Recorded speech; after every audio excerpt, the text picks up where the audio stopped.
Core cutting से अगर इस तरीके से गोल वाली सुराख कराते हैं तो इस तरीके से रूम की भी हालत हो जाती है। इस वजह से इस तरीके से गंदा नहीं कराना है तो फिर छेनी हथौड़ी से काम करना पड़ता है। उस कंडीशन में क्या होता है कि कस्टमर गंदे से बचने के लिए वहाँ पर गोल वाला कटिंग नहीं करा के छेनी हथौड़ी से कराते हैं।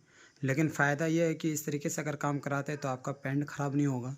या फिर एक चीज़ का फ़ायदा देखते हैं कि पेंट ख़राब हो जाए लेकिन मेरा बेड ख़राब ना हो, तो उस कंडीशन में इस तरीके से काम कराना पड़ता है।